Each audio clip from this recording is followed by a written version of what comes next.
ऋतूंचा राजा म्हणजे वसंत ऋतू.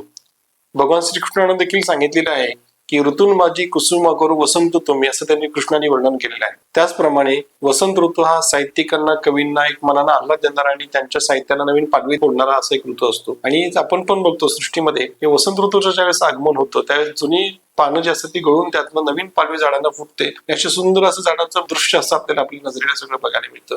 हा झाला निसर्गातला बदल. पण आयुर्वेदानुसार जर आपण याचा जर विचार केला तर या वसंत ऋतूमध्ये अगोदर काय असतं की जे अगोदरचे महिने पौष, माघ, फाल्गुन यामध्ये शरीरामध्ये वातावरणामध्ये थंडी खूप असते, ज्याला आयुर्वेदामध्ये हेमंत आणि शिशिर ऋतू असं म्हटलं जातं. या थंडीमुळे शरीरामध्ये जो आपला कफ असतो हा कफाचं प्रमाण शरीरातलं जास्त वाढतं आणि कफ वाढल्यानंतर काय असतं की तो घट्ट होऊन जातो शरीरामध्ये. कारण बाहेरचा गारठा जो असतो, गारवा जो असतो, कफाला तो पातळ होऊ देत नाही किंवा वितळ होऊ देत नाही. त्याच्यामुळे शरीरातला वाढलेला कफ सगळा हा घट्ट होऊन शरीरामध्ये निर्माण झालेला असतो. आणि ज्यावेळेस वसंत ऋतूमध्ये किंवा उन्हाची जरा चाहूल लागते, संक्रांतीनंतर विशेषतः सूर्य याच्यामध्ये दक्षिणायनामध्ये प्रवेश करतो, त्यावेळेस त्या सूर्याच्या किरण जरा तीव्र किरण सूर्याची पडायला लागतात आणि त्या तीव्र किरणांमुळे हा शरीरामध्ये घट्ट झालेला कफ पातळ होऊन तो शरीरातनं सगळीकडनं पोटामध्ये यायला लागतो.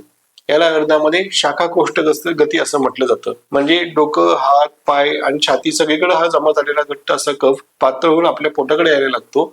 तर याच्यातनं काय होतं की मग कफ ज्यावेळेस आपल्या पोटामध्ये येतो, आपल्या पोटामध्ये असलेला जो काही जठराग्नी असतो, जो अन्नाचं पचनाचं कार्य करत असतो, तर त्या जठराग्नीचं याच्यामध्ये मांद्य त्यातनं निर्माण करतो. किंवा जठराग्नी हा शरीरात त्यातनं तो विझवण्याचं कार्य करतो, तो कमी करण्याचं कार्य हा पातळ झालेला कफ करत असतो. साहजिकच आपण सुट्टीमध्ये देखील बघतो, एखादी आग जर पेटलेली असेल, एखादं चूल पेटलेली असेल, चुलीमध्ये आपण जर पाणी जर टाकलं तर काय होतं, चूल विझते. सेम तीच प्रोसेस आपल्याला जठराग्नीमध्ये हा कफाचं ज्यावेळेस आवरण त्या जठराग्नी येतं, आपल्या त्यावेळेस जठराग्नी त्यातनं मंद व्हायला लागतो आणि मग त्याच्यातनं विविध आजार त्यात उत्पन्न होऊ शकतात. प्रामुख्याने कुठले कुठले आजार त्यातनं होतात तर सर्वात प्रथम म्हणजे सर्दी त्यातनं प्रामुख्याने होते. भूक मंदावणं त्याच्यामध्ये प्रामुख्याने बघायला मिळतं.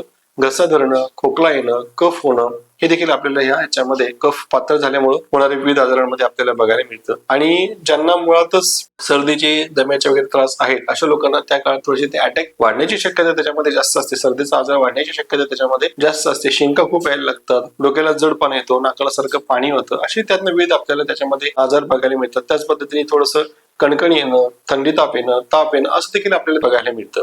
हा जो वाढलेला कफ आहे, हा कफ जर आपण शरीरातला नष्ट केला किंवा कमी जर केला, जो की आपल्या जठराग्नी मंद करून विविध आजार उत्पन्न शरीरामध्ये करत असतो, नक्कीच आपण मग हे जे विविध आजार झालेले आहेत तर ते आपण त्यातनं बरे करायला मदत होते.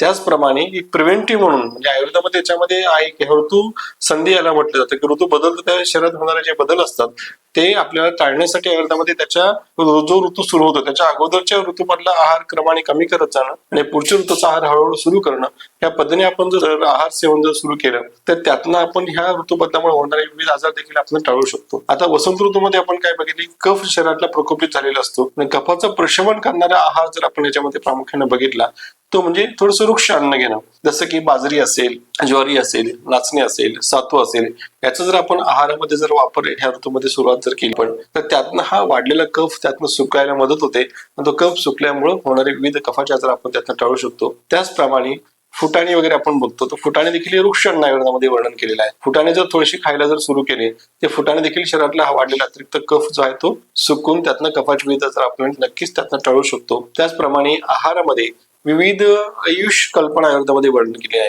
आयुष कल्पना म्हणजे काय, ज्याला आपण सूप म्हणतो किंवा कडण म्हणतो. मुगाचं सूप असेल, मुगाचं कडण असेल, तुरीचं कडण असेल, हुलग्याचं कडण असेल, अशी गरम गरम कडणं थोडीशी हिंग, लसूण, अद्रक, धने, जिऱ्याची फोडणी देऊन जर आपण सेवन केली, त्या थोडे डाळिंबाचे दाणे वगैरे त्याला जर टाकले की त्याच्यामध्ये चवीला पण रुचकर होतं चांगलं ते.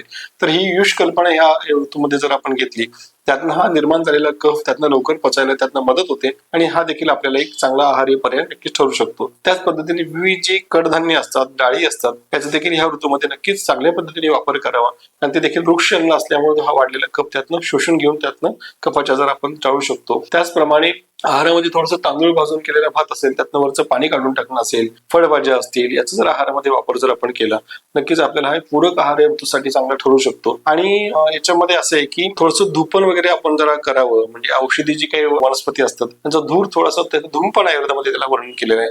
धूमपानाचं सेवन याच्यामध्ये करावं, म्हणजे जसं हळद असेल, बाजरी असेल, वेखंडासारखं औषध असेल, याचा जर धूर नाकाने उडून तोंडाने जर सोडला तर याच्यामुळे जो डोक्यामध्ये जमा झालेला कफ असतो हा त्यातनं पातळ होऊन कमी व्हायला त्याला मदत होते. त्याचप्रमाणे याच्यामध्ये हा वाढलेला कफ कुठेतरी शरीरातून बाहेर काढला पाहिजे, यासाठी आयुर्वेदामध्ये पंचकर्मातल्या 2 शरीर शुद्धीच्या क्रिया वर्णन केलेल्या आहेत. त्या म्हणजे नस्य आणि वमन. नस्यामध्ये काय असतं की औषधानं सिद्ध केलेलं तेल असेल किंवा पावडर असेल, एखादी औषधी वनस्पतीची पावडर असेल तर ती जर नाकात जर आपण सोडली किंवा फुंकली आणि ते तेल जर नाकामध्ये जर आपण सोडलं, त्याच्यामुळे हा डोक्यामध्ये जमा झालेला अतिरिक्त कफ आहे सगळा हा शरीरातून निघून जातो बाहेर आणि त्यातनं मग आपल्याला सर्दी, डोकं जड पडणे, शिंका येणे, नाकाला पाणी येणे हे सगळ्या तक्रारींवर आपण यातनं नक्कीच चांगल्या पद्धतीने मात करू शकतो. त्याचप्रमाणे एक वमन म्हणून एक उपचार आपण याच्यामध्ये केला जातो वसंत ऋतूमध्ये, किंवा कफ जे प्रकोपित होतो शरीरातला कफाचा निचरा करण्यासाठी वमन नावाचे उपचार याच्यामध्ये पंचक्रमातला केला जातो.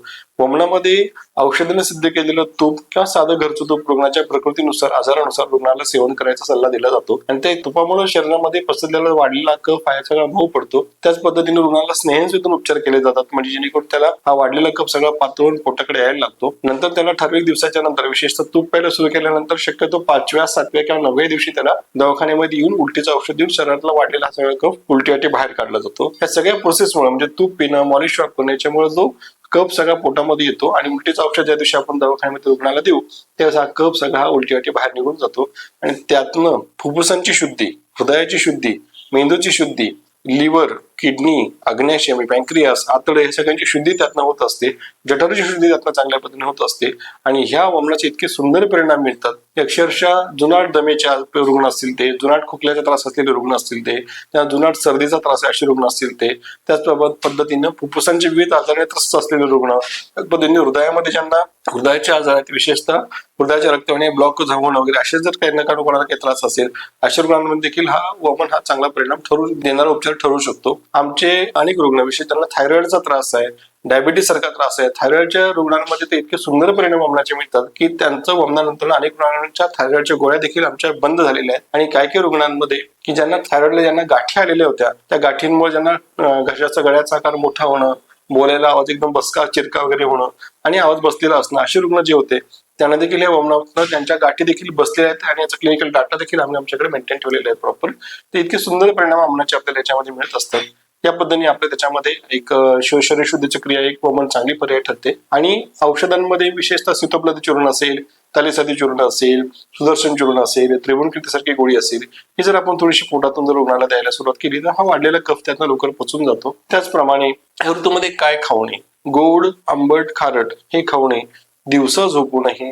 या पद्धतीने जर आपण ही साधी ऋतुचर्या जर पाळली तर वसंत ऋतूमध्ये होणारे विविध जे आजार आहेत ऋतू बदलामुळे होणारे ते आपण नक्कीच आपण त्यातनं टाळू शकतो आणि आपल्याला निरोगी शरीर प्राप्त होईल. ही छोट्या छोट्या गोष्टी त्यासाठी आपण फक्त करणं गरजेचं आहे. त्याप्रमाणे आपण सगळ्या या गोष्टींचा अवलंब करा, एक निरोगी आणि निरामय शरीर आपण प्राप्त करून घ्या. धन्यवाद.